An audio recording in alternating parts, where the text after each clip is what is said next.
Hello, my name is Yoshi Bauer. Welcome to the Mind Special Needs Connection webinar and podcast series. As a parent of children with special needs and as a professional advocate, I understand the challenge of connecting parents and professionals with the information that they need to serve children and adults with special needs. At My Special Needs Connection, we empower parents and professionals through valuable instruction and insights of experts in the special needs community. We're excited to come alongside you to provide you with information that you need. Let's grow through the exchange of knowledge and the hope of success. Be sure to subscribe to our newsletter and YouTube channel for new releases. Please enjoy our webinars and podcasts. Well, it's nice to be here, and thanks for welcoming me to give you a little bit of information about vision and developmental vision and how it relates to child and human development. Those of you that work with special needs children certainly have a lot going on, and the role that vision plays in your child's development is real significant. And as a developmental optometrist, it's very important for us to be understood, I guess. We're not, the primary care optometry deals a lot with the eye health, clarity, and spectacle lenses for reestablishing clarity, and that's really important. And without that, the visual system won't be able to operate optimally. As a developmental optometrist, what we do is we look at the brain and how the brain provides an opportunity to receive information from the eyes and how to direct the eyes to gather information about the world and to derive meaning from it. Meaning that's either socially important or athletically important or academically important.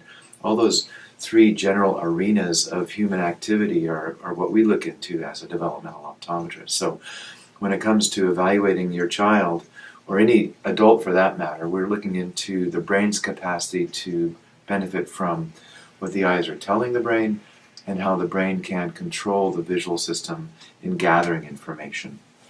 And so the information that the visual system is designed to gather is primarily about time and space and quantity.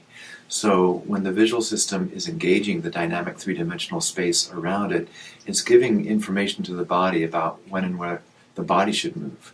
And that information provides security and comfort for the individual so that when an individual is entering into an athletic situation, a social situation, or an academic situation, the visual system is providing that individual information about when and where things are happening. And the skill and efficiency with which the visual system can do that determines for that individual how relaxed and poised they can be and how much of their cognitive resources can be freed up for actual thinking and thinking about abstract information such as language or math or social interactions. So the foundational security that the visual system provides an individual allows for higher level thinking to occur. And that's one of the main functions of the visual system, is to do that for the individual so that they can relax, feel confident about the space around them. And once that's established, more cognitive resources are available for thinking and for social interaction. Many neuropsychologists and cognitive therapists and psychologists feel that the purpose of having a visual system is really to predict the future. And when you think of it that way, it makes a lot of sense, because if we know what's going to be happening in the future, we can relax and feel confident about preparing for that future, whether it's an athletic event, like I said before, or even planning ahead for what we might be reading, or understanding the nature of a mathematics assignment. If we know the reason for the ultimate activity that we're engaged in, then we can more readily engage our abstract cognitive resources to be available to that for future learning. So it involves lots of different things. Developmental optometry helps us determine all that I've just talked about, but it also, initially, we do need to determine whether or not a child sees clearly, whether or not the eyes are lined up, and providing that individual three-dimensional vision for the assessment of dynamic three-dimensional space. We look at the ability for the eyes to track. There's many different kinds of tracking skills that are critical for academic and athletic and social development. The one that we think about most is probably the tracking that we use for reading, and those are for saccades. Those are called saccades. And so saccades are our ability to move from one letter or one group of words to another group of words repetitively and accurately along a line of print. So that's really important. Tracking is a critical aspect of child development, and it develops early on. When an infant is engaging in the world initially, the primitive reflexes that drive that infant to move are critical and foundational for the development of higher level thinking, cognitive skills, and the ability for visually guided movement. It's the visually guided movement as driven by the vestibular system which really nurtures cognitive development over time. So at our office, we provide free infant evaluations just as a courtesy to the community because we know how important that really is for that child's ultimate growth and development. So when we evaluate an infant, we're looking at primitive reflexes. We're looking at that child's ability to contend with gravity. And what does the body do about that gravity, that input that's given to that child from the vestibular system? Does that drive and is it nurturing ultimately visual development? Vestibular development is the earliest sensory system that we have that's developed even in utero. And the visual system is the latest one to develop. So vision is developed. And just to review, when I talk about vision, visual clarity is such a small part of that. It's important, but what's far more important, and what we know today, is that the visual skills necessary for child development go far beyond the ability to see clearly. So, but clarity is important. We do that, and we will assess that in an infant as well. We can determine if a child has good clarity as an infant, whether or not they see 3D as an infant, how well they can move their eyes and coordinate the focusing of their eyes, whether they need glasses or contacts even as an infant. All these things are assessed. Even their visual perceptual development to some degree can be evaluated in an infant. But the primitive reflexes are really important there. So we look at the primitive reflexes driving the infant's ability to learn to see. And from that information we can then know where might that child benefit from nurturing more skillful visual engagement in the environment they're in. 2/3 of all the nerves that enter the brain come from the eyes. So there's 3 million nerves that come into the brain. 2 million come from the eyes. So there's 1 million from the right and left eye. And that dominates a child's development, but it's nurtured and learned over time. So if the child's in the proper environment, or if they need specific nurturing in some aspect of their development, it's the visual system that's matching up with all those other sensory and motor activities that the child engages in, which literally is like food for the brain to develop. And once that's established, and once a child feels competency in being able to move their body, vision is derived and developed even further from that.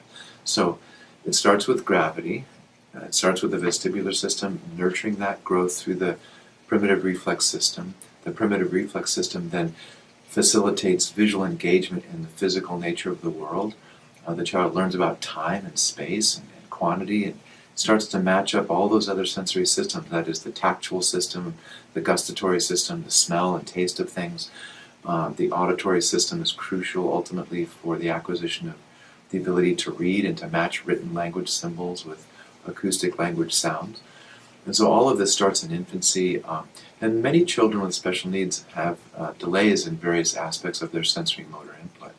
So as a developmental optometrist, we have to work very, very closely with occupational therapists, speech and language pathologists, and therapists that help nurture the development of these children that really have special needs in various aspects of their sensory and motor development.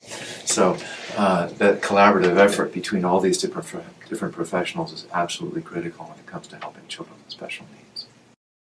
So we feel that it's important for all children to have their visual systems evaluated. I mean, since 2/3 of all the nerves that enter the brain come from the eyes, looking for clarity in eye health is critically important, but what's far more important is making sure that a child has the ability to integrate what visual input comes in, how to match that with all the other sensory input that's coming in, to match that with acoustic language symbols, that is spoken language, and visual language symbols ultimately, such as what we're reading. Those things have to be coordinated and matched. And very early on, as 6 months of age, we can detect potential problems. Unfortunately, about 3% of all children are going to have strabismus, which is an eye out of alignment, or amblyopia, which is where an eye can't see clearly. Some people call that lazy eye. And we can pick up on that very, very early so a child doesn't have to live into that experience as they move into adulthood. So these kinds of things are really important and easy to pick up on at an early age. And the earlier that we can pick up on that, the more effective and the more quickly we can nurture normal visual growth and development for that child. Most of what one learns in the classroom is visual. It's been estimated maybe 70 to 80% of what one learns in the classroom is initially visual input and then ultimately motor output as visually guided by the visual system. So as children learn more and more about their environment, more and more about to move throughout that environment, those become automatic. And as children develop automaticity in being able to receive information and move through that space, again, more cognitive resources are available for that child to think abstractly and to think about more complicated cognitive endeavors that the academic experience is designed to provide for children. So this is really an important process, and again, collaborating with all these other professionals is really, really important. I became interested in this as a clinician early on. When I was in the Navy for 3 years, actually, I was able to see young children with developmental delays, with strabismus and amblyopia. And during that time at Naval Hospital here in San Diego, I was able to develop a vision therapy clinic, which is kind of unusual in the naval military system. And then leaving that, having graduated from, well, before I went into the Navy, I was actually, I graduated from UC San Diego in psychology, and then I moved into optometry school and obtained a degree in visual science and a doctorate in developmental work as an optometrist. So I went to Pacific University and got my degree in optometry as a doctor of optometry, and then also got another degree in visual science.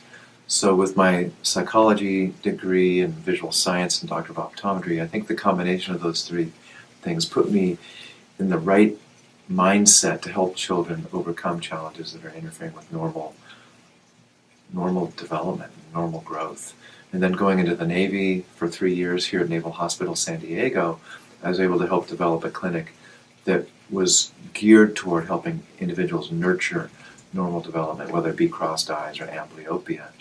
And then in private practice, starting in 1985, here at the San Diego Center for Vision Care, working alongside with Dr. Bob Sannett, who started this practice, and before then, Amarita Treganza, the founder and first president of the College of Optometrists and Vision Development, which I'm now a fellow in.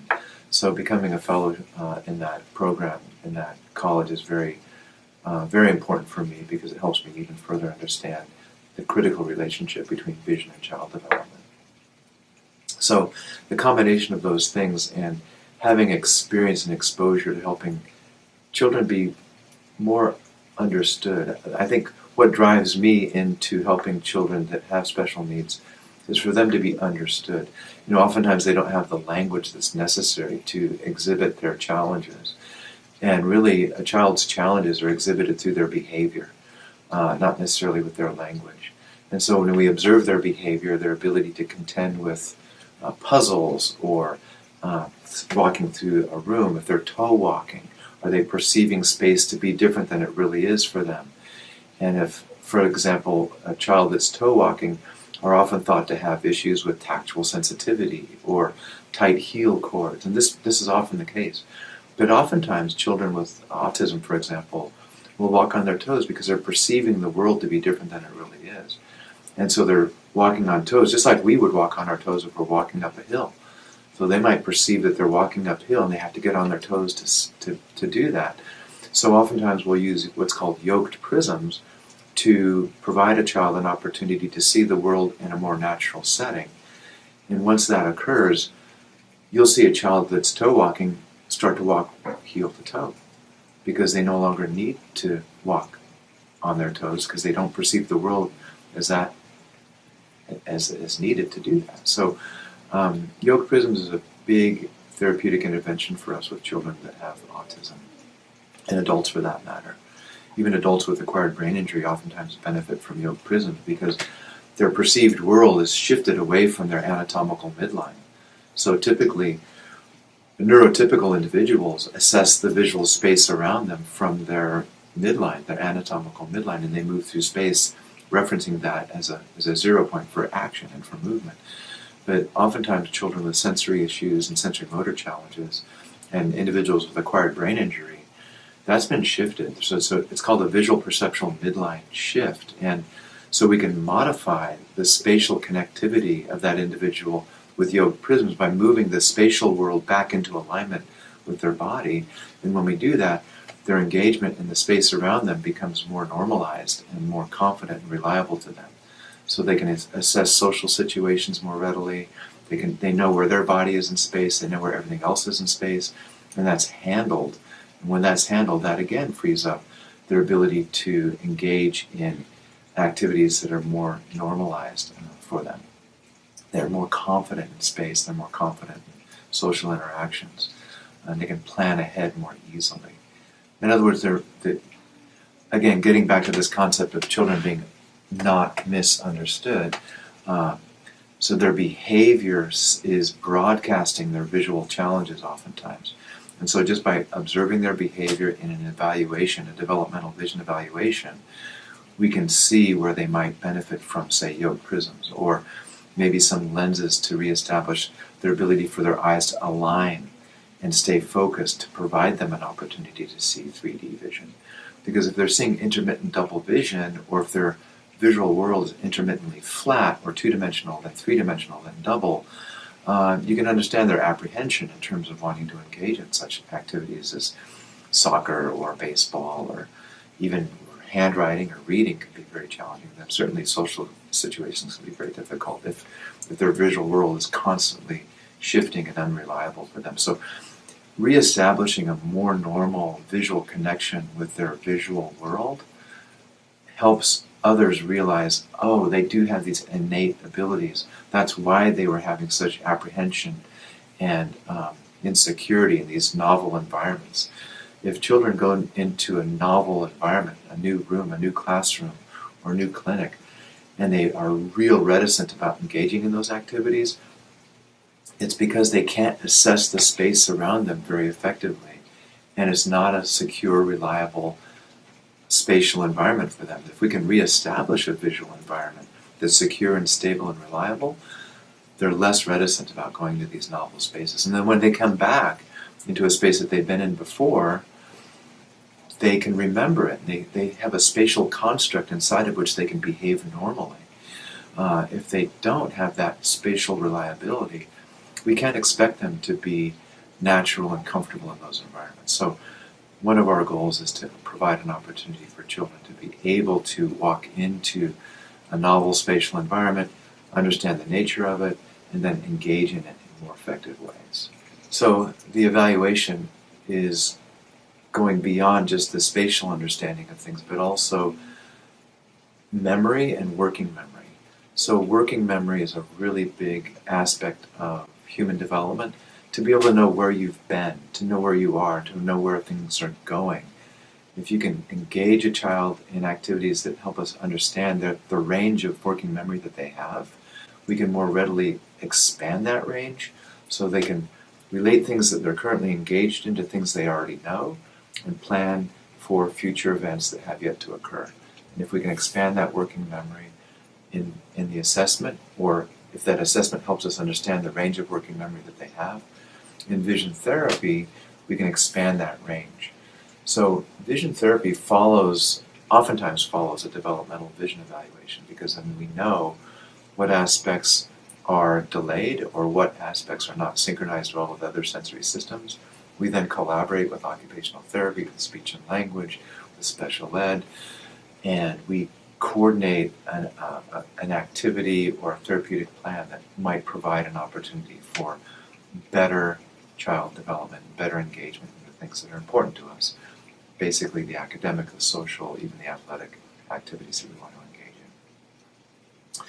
I brought this here. This is called the Matrix. It's an activity that I designed specifically for sequencing in a spatial array. And so, for example, early on for young children, it can just be a matching task of visual perception. So if I see this symbol here, I can put it on top and match it. And so it's very straightforward. There's spatial orientation to some of these targets. And so if I put all the ones that are up here that represent these different shapes, so this one I didn't put up there yet, so I'm going to find it. Here we go. So this would go to here. You could match it to here and look for the circles. It's just a simple matching task, and as you can see, it's a fine motor task as well. So it's very helpful. You can alternate hands and develop your working memory more and more like that. I'm learning to scan. I'm developing spatial memory.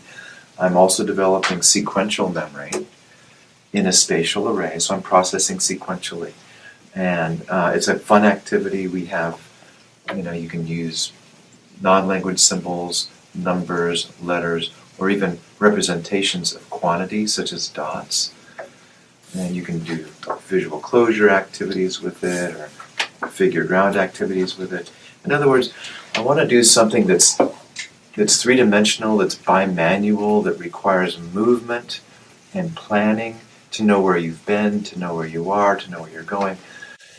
I am not a fan of the perceptual programs that are online. Now, I realize, and most certainly, many children find that to be the most engaging. And there's nothing wrong with that.